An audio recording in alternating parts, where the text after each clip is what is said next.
परंतु अचानक से कुछ ऐसी सिचुएशन बनती है जो हमारे पीस टाइम की थिंकिंग को झकझोर देती है। कहीं ना कहीं हमें कुछ और करने की आवश्यकता अचानक दिखाई पड़ने लगती है। अब डिफेंस सेक्टर मात्र नेसेसरी एक्सपेंडिचर नहीं रह गया है, बल्कि यह इकोनॉमिक इन्वेस्टमेंट की तरह देखा जा रहा है। तो मुझे जानकर काफी सुखद अनुभूति होती है कि डीएडी प्रोएक्टिवली अपने आप को बेहतर बनाने की पूरी कोशिश कर रहा है। साथियों, अभी जब मैं यहां रहा था तो मेरे दिमाग में एक बात आई कि इस कॉन्फ्रेंस का नाम भले ही कंट्रोलर्स कॉन्फ्रेंस आपने रखा है, पर मुझे लगता है कि आपका माइंडसेट कंट्रोलर का नहीं होना चाहिए। आपका माइंडसेट ओपन और रिसेप्टिव होना चाहिए।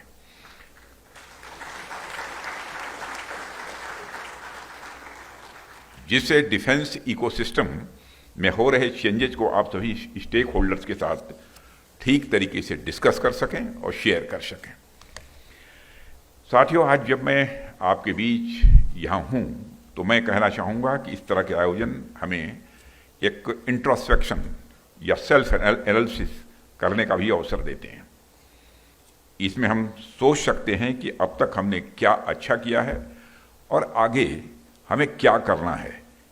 यह भी विचार करना है कि आगे और हमको कुछ रिफॉर्म्स करने की जरूरत है, तो वह रिफॉर्म्स क्या होनी चाहिए।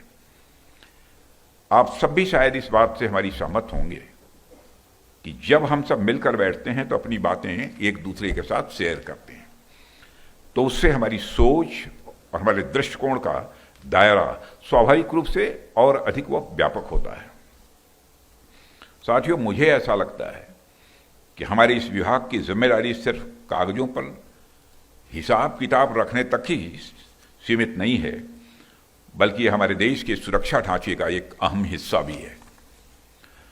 और जब आप अपना काम ईमानदारी और एफिशिएंसी के साथ करते हैं तो उसका असर यहीं तक नहीं रहता है, इसका असर सीमा पर तैनात हमारे जवानों तक होता है। उन्हें भरोसा होता है कि उनके पीछे एक मजबूत व्यवस्था है, एक मजबूत सिस्टम है जो हर परिस्थिति में उनके साथ खड़ा रहेगा, उनका साथ देगा। साथियों, डिफेंस अकाउंट्स डिपार्टमेंट का नया मोटो ही मैं मानता हूं अपने में बहुत कुछ कहता है। अभी संस्थान का मोटो अलर्ट, एजाइल और एडेप्टिव है। ये वर्ड्स अपने आप में आपके वर्क कल्चर को दर्शाते हैं, या यूं कहूं कि एक प्रकार से आपके वर्क कल्चर के सार हैं, ये तत्व हैं। साथियों, आज मैं आपके सामने आ रहे चैलेंजेस, उनके सॉल्यूशन और अपॉर्चुनिटीज पर तो बात करूंगा ही, लेकिन उससे पहले मैं भारत के संदर्भ में अकाउंट्स के इतिहास की बातें भी आपसे कुछ करना चाहता हूं। आप सब अकाउंट डिपार्टमेंट से जुड़े हुए हैं, जाहिर सी बात है आपका अधिकांश काम स्प्रेडशीट्स या एक्सेल पर होता रहेगा, होगा, मैं ऐसा मानता हूं। अब तो कई सारी और नई टेक्नोलॉजीज भी आ गई हैं, मुझे बताने की आवश्यकता नहीं है, आप सब जानते ही हैं, जो कहीं ना कहीं आपके काम को आसान बनाती ही होंगी। लेकिन मैं आपकी यादों को थोड़ा सा पीछे ले जाना चाहता हूं। वैसे आपकी यादों को मुझे पीछे ले नहीं जाना चाहिए, लेकिन यह गुस्ताखी मैं पीछे ले जाने की कर रहा हूं। हमारे यहाँ अकाउंट्स को आमतौर पर बही खाता कहा जाता है, बोलचाल की भाषा में बही खाता कहते हैं। और आप में से जिन लोगों के परिवार में किसी ने कभी बिजनेस वगैरह किया होगा तो वह और अच्छी तरीके से इसे जानते होंगे। अगर किसी का बिजनेस से लेना देना नहीं रहा होगा, तब भी हम सब ने देखा है कि व्यापारियों के पास धागे से बंधी एक लाल रंग की डायरी होती थी और उसमें सारा हिसाब किताब लिखा रहता था, और कितने रुपये का माल आया, कितने रुपये का माल बेचा गया, किसने कितना बाकी लगाया और किसको कितना देना है, यह सारी चीजें उस लाल रंग की डायरी में लिखी रहती थी। और आपने देखा होगा कि प्राय पिक्चर वगैरह जो देखते होंगे तो उसमें कभी इस प्रकार की डायरी रखने वाली की जो फोटोग्राफ आती है, को बिल्कुल नीचे देखता हुआ और चश्मे से आंख ऊपर की तरफ।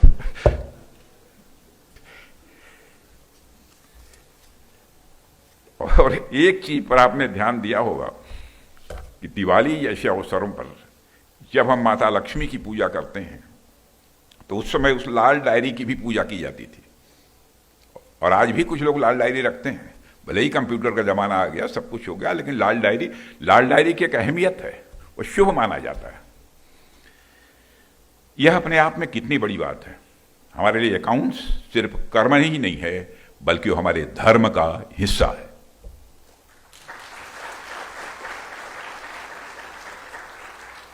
इसलिए मैं आप सबसे यह बात कहना चाहूंगा, आप जब अकाउंट्स डिपार्टमेंट के लिए काम कर रहे हैं तो इसे सिर्फ एक काम की तरह मत देखिए, बल्कि एक विरासत के रूप में इसे देखिए।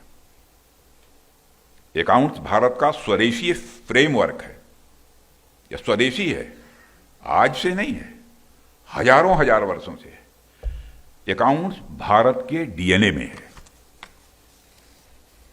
साथियों, चूंकि यह एक कंट्रोलर कॉन्फ्रेंस है और पूरे देश से डिफेंस अकाउंट्स के कंट्रोलर्स यहां एक साथ उपस्थित हैं, इसलिए मैं आपसे इनोवेशन और चेंज मैनेजमेंट पर भी थोड़ी बात यहां करना चाहूंगा।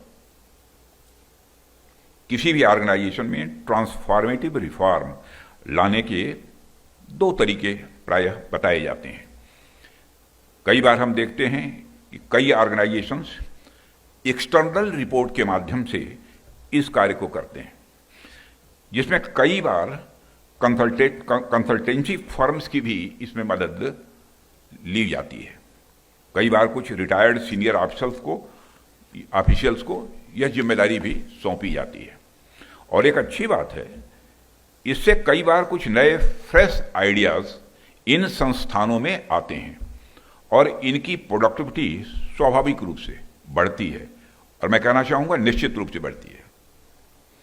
लेकिन इसके अलावा चेंज मैनेजमेंट का दूसरा तरीका यह हो सकता है कि वह संस्था अपने परफॉर्मेंस के बारे में, अपने डिलीवरी सिस्टम के बारे में और अपने ऑर्गेनाइजेशन के फाइनल गोल्स को अचीव करने के बारे में खुद से इंट्रोस्पेक्शन करे।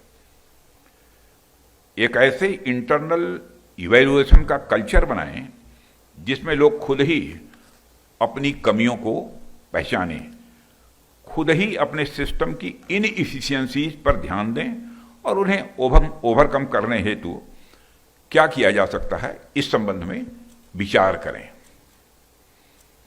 साथियों, मेरा मानना है कि इंटरनल रिफॉर्म्स ज्यादा ऑर्गेनिक होते हैं तथा इन्हें एडॉप्ट किए जाने में ज्यादा अवरोध भी पैदा नहीं होता है।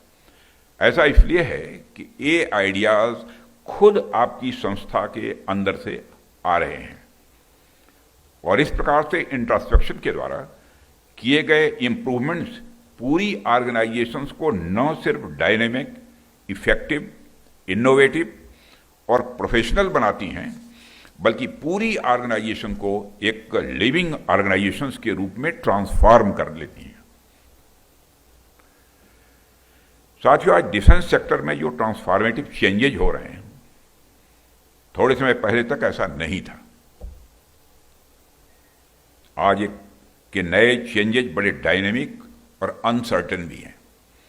वैसे तो पीस टाइम का एक भ्रम के सिवा और कुछ नहीं है, लेकिन फिर भी पीस टाइम की अगर बात की जाए तो कई बार मैं सोचता हूं कि पीस टाइम में तो हम सब डिफेंस सेक्टर को मजबूत करने की ही बात करते हैं, पॉलिसीज बनाते हैं, इम्प्लीमेंट करते हैं, प्रोक्योरमेंट करते हैं, ट्रेनिंग करते हैं और अन्य कई प्रकार की एक्टिविटीज भी हम करते रहते हैं। परंतु अचानक से कुछ ऐसी सिचुएशन बनती है जो हमारे पीस टाइम की थिंकिंग को झकझोर देती है। कहीं ना कहीं हमें कुछ और करने की आवश्यकता अचानक दिखाई पड़ने लगती है। इसे मैं आपको एक उदाहरण के साथ बतलाना चाहूंगा। मान लीजिए कि हम एक विशेष प्रकार की इक्विपमेंट या एमिनेशन की एनुअल प्रोडक्शन किसी एक खास संख्या तक कर रहे हैं, खास नंबर की हमको इतना करना है और उतना कर पाते हैं, जिसे हम इस्टेब्लिश प्रोडक्शन कैपेसिटी के नाम से जानते हैं। अब अचानक कोई ऐसी परिस्थिति आ जाए कि हमें इस इक्विपमेंट या एम्यूनिशन की ज़्यादा आवश्यकता पड़ जाए, तो उसकी उपलब्धता कैसे होगी? उसके लिए हमारे पास क्या प्लान होना चाहिए? ऐसी स्थिति में हमें क्या तैयारी रखनी चाहिए? इसके बारे में भी हमें पीस टाइम में ही विचार करना पड़ेगा। साथियों, फाइनेंशियल मैनेजमेंट के क्षेत्र में भी यह बात लागू होती है। नॉर्मल या रूटीन वर्क पीस टाइम की एक एक्टिविटी है, परंतु किसी अचानक आई सिचुएशन की वजह से अगर मैनेजमेंट या डिसीजंस मेकिंग में आवश्यक बदलाव लाना पड़े, तो उसके लिए हमारे पास क्या इनोवेटिव टेक्निक्स होंगे, इस पर भी हम सबको विचार करने की लगातार आवश्यकता है। साथियों, इसके पहले जब मैं आपके बीच आया था तो मैंने कहा था कि फाइनेंशियल मैनेजमेंट को आगे बढ़ाते हुए डिफेंस इकोनॉमिक्स के क्षेत्र में भी आप आगे कदम बढ़ाएं। और उसके पीछे कारण यही था कि आज भारत सहित पूरा विश्व रीअर्मामेंट के नए दौर से गुजर रहा है, और अब इस क्षेत्र में काफी कैपिटल इंटेंसिव इन्वेस्टमेंट भी किए जा रहे हैं। कुछ समय पहले तक तो डिफेंस सेक्टर में किए गए इन्वेस्टमेंट को ओवरऑल इकोनॉमी का हिस्सा तक भी नहीं माना जाता था। इसे मात्र नेसेसरी एक्सपेंडिचर के तौर पर देखा जाता था, और सिक्योरिटी पर हुए इन्वेस्टमेंट का कोई इकोनॉमिक असेसमेंट भी नहीं होता था। लेकिन आज के दौर में जब रीअर्मामेंट और इससे रिलेटेड इन्वेस्टमेंट में तेजी से वृद्धि हो रही है, तब हमें डिफेंस इकोनॉमिक्स पर विशेष ध्यान देने की जरूरत है। आज यूएसए और यूरोपियन नेशन सहित लगभग सभी बड़े देश अपने डिफेंस एक्सपेंडिचर को यह तेजी से बढ़ा रहे हैं। ऐसे में डिफेंस इकोनॉमिक्स की इंपॉर्टेंस स्वाभाविक रूप से और बढ़ जाती है। अब डिफेंस सेक्टर मात्र नेसेसरी एक्सपेंडिचर नहीं रह गया है, बल्कि यह इकोनॉमिक इन्वेस्टमेंट की तरह देखा जा रहा है, जिसका इकोनॉमी पर मल्टीप्लायर इफेक्ट हो रहा है। साथियों, आज डिफेंस सेक्टर न सिर्फ खुद वृद्धि कर रहा है, बल्कि दूसरे सेक्टर्स की वृद्धि में भी अपना कंट्रीब्यूशन दे रहा है। आप सबको तो पता ही होगा, 2016 में हमारे प्रधानमंत्री जी की दूरदर्शिता के कारण सरकार ने गवर्नमेंट ई मार्केट प्लेस यानी जीएम की शुरुआत की थी, और आज यह ग्लोबल लेवल पर सबसे बड़ा एक सार्वजनिक ई प्रोक्योरमेंट प्लेटफॉर्म में से एक है। और यह देखकर मुझे खुशी होती है कि जीएम की इस विकास यात्रा में रक्षा मंत्रालय का बहुत बड़ा योगदान है। फाइनेंशियल ईयर 2024-25 तक रक्षा मंत्रालय ने लगभग 2 लाख करोड़ रुपए तक का प्रोक्योरमेंट इस पोर्टल से किया है। यह अपने में एक रिकॉर्ड है। यह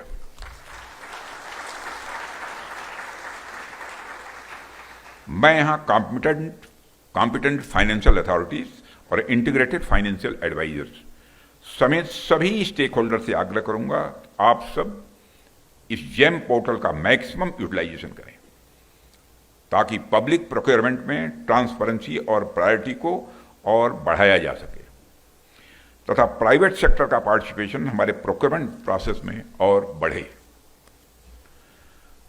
साथियों, इसके अलावा हम सब लगातार देख रहे हैं कि डिफेंस में टेक्नोलॉजी का इस्तेमाल, खासतौर पर एडवांस कटिंग एज टेक्नोलॉजी का इस्तेमाल बहुत ही बढ़ गया है, और ये आगे बढ़ता जाएगा। ज्यादातर ये टेक्नोलॉजी ड्वेल यूज की होती है। इंटरनेट हो, न्यूक्लियर एनर्जी हो, जीपीएस सिस्टम हो, इन सब टेक्नोलॉजीज को शुरुआत में डिफेंस सेक्टर में यूज करने के लिए ही बनाया गया था, लेकिन आज यह टेक्नोलॉजी ग्लोबल इकोनॉमी की बैकबोन बन चुकी है। ऐसे और भी कई इनोवेशन होंगे जिन्हें डिफेंस सेक्टर के लिए बनाया गया होगा, लेकिन आज उनका सिविलियन यूज भी बहुत तेजी के साथ हो रहा है। इस संदर्भ में मेरा आपसे आग्रह है कि आप किसी प्रोजेक्ट का इकोनॉमिक इम्पैक्ट एसेस करते समय उसके सिविलियन यूज की फिजिबिलिटी और उससे होने वाले सोशल इम्पैक्ट को भी एनालाइज करने का अपनी तरफ से प्रयास करें। विशेष रूप से रिसर्च एंड डेवलपमेंट प्रोजेक्ट्स के प्रपोजल्स का इकोनॉमिक असेसमेंट के साथ साथ आप सोशल असेसमेंट भी करें, इसका सोशल इम्पैक्ट कितना होता है। हमें यह भी देखना चाहिए कैसे ये प्रोजेक्ट्स आत्मनिर्भरता की दिशा में हमें आगे बढ़ाएंगे और इनका एम्प्लॉयमेंट जनरेशन पर क्या इम्पैक्ट होगा, क्या असर पड़ेगा। साथियों, माननीय प्रधानमंत्री जी के विजन के अनुसार अभी पिछली कैबिनेट में हमने रिसर्च, डेवलपमेंट एंड इनोवेशन यानी RDI स्कीम की भी एक नई शुरुआत की है। आप लोगों ने देखा होगा, लगभग सभी समाचार पत्रों के फ्रंट पेज पर यह न्यूज थी। 1 लाख करोड़ रुपए की लागत वाली यह स्कीम हाई एंड प्रोजेक्ट्स और इंपॉर्टेंट टेक्नोलॉजीज की प्राप्ति को बढ़ावा देगी।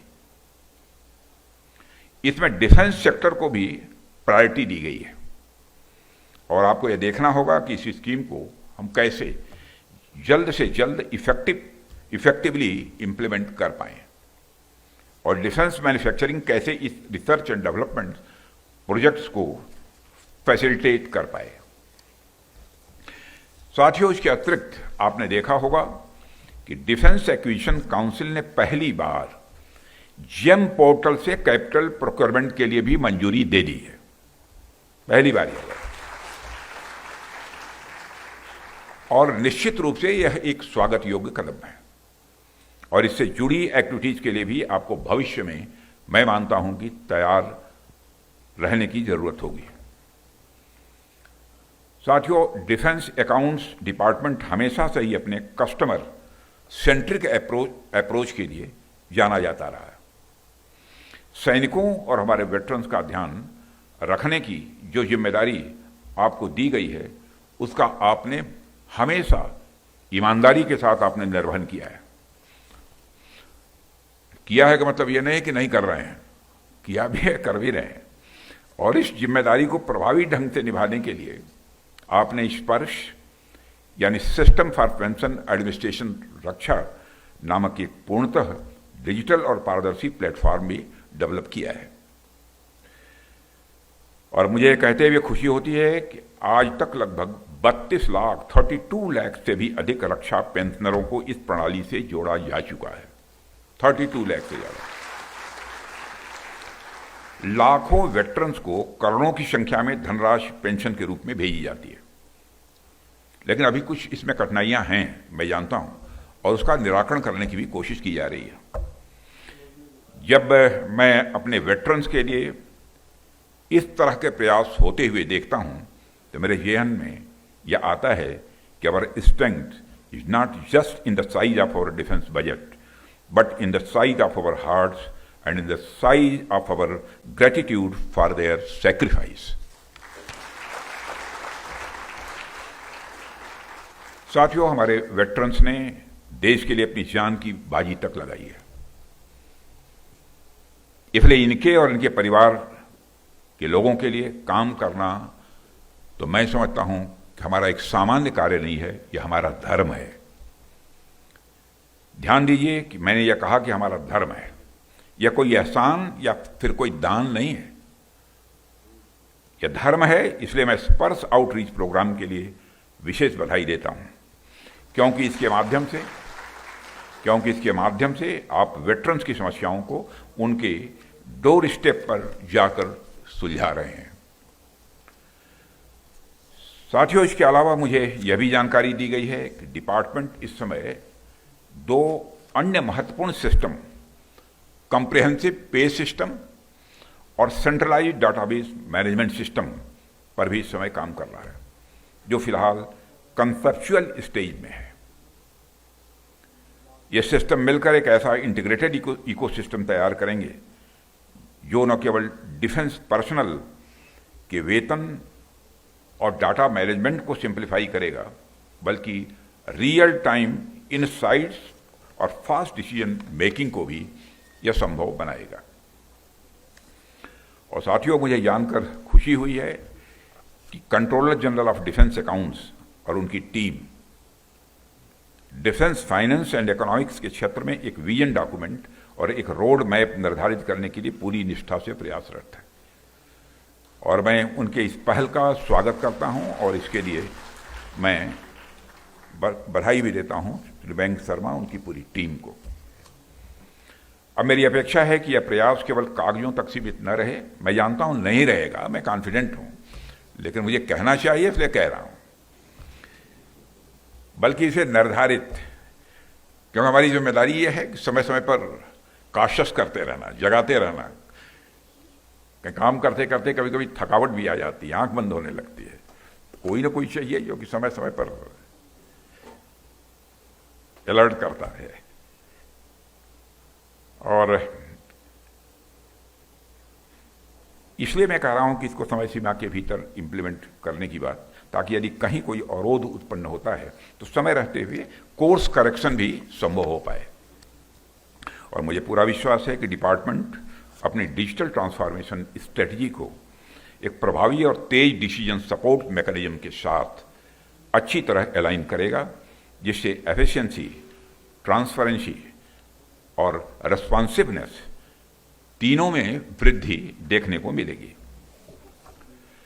साथियों, आप सब जानते हैं कि रक्षा मंत्रालय का बजट देश में सबसे ज्यादा है और बढ़ता ही जा रहा है, आगे और बढ़ेगा।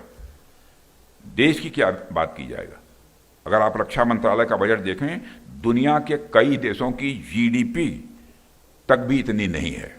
कई देशों की जीडीपी इतनी नहीं है। जब देश की जनता की मेहनत की कमाई का एक बड़ा हिस्सा रक्षा मंत्रालय को मिलता है, तो जाहिर सी बात है कि हमारी जिम्मेदारियां भी उसी अनुपात में बढ़ जाती हैं। अभी पिछले ही फाइनेंशियल ईयर में डिफेंस कैपिटल बजट का फुल यूटिलाइजेशन करने के लिए यानी डिफेंस सेक्रेटरी, सीजीडीआर, उनकी टीम को मैं बधाई देना चाहता हूं। फुल यूटिलाइजेशन हुआ है पूरे कैपिटल बजट का।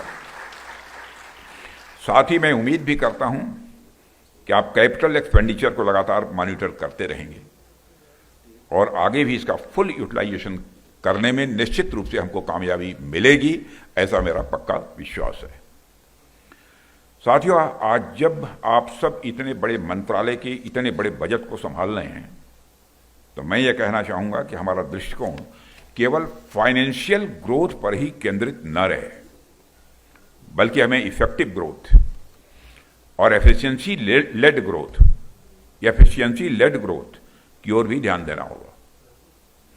हमारा डिफेंस एक्सपेंडिचर कुछ ऐसा होना चाहिए जिसमें सिर्फ हमारा बजट न बढ़े, बल्कि उस बजट का right deployment at the right time for the right objective भी उतना ही जरूरी हो। और यह जिम्मेदारी आप सब लोग निभाते हैं, निभाएंगे, मैं आश्वस्त हूं। साथियों, आज हमारे डिफेंस सेक्टर की ओर पूरी दुनिया की निगाहें हैं। ऑपरेशन सिंदूर के दौरान जो हमने शौर्य दिखाया है हमारे सेना के जवानों ने, जो हमें डोमेस्टिक इक्विपमेंट की क्षमता का प्रदर्शन किया है, उसके बाद हमारे इंडिजिनस प्रोडक्ट्स की ग्लोबल डिमांड और बढ़ रही है।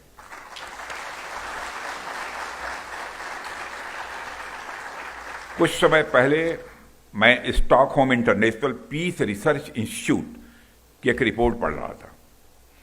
उसमें उन्होंने ये बताया है कि वर्ल्ड मिलिट्री एक्सपेंडिचर 2024 में बढ़कर $2.7 ट्रिलियन से ज्यादा हो गया।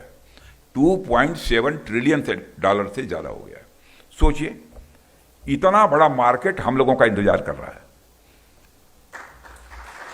इतना बड़ा मार्केट हम लोगों का इंतजार कर रहा है।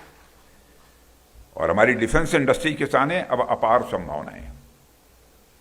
आपको डिफेंस एक्सपेंडिचर में होने वाले बदलाव के लिए खुद को तैयार करना होगा। और साथियों, प्रधानमंत्री जी की लीडरशिप में हम रक्षा क्षेत्र में तेजी से आत्मनिर्भरता की ओर बढ़ रहे हैं।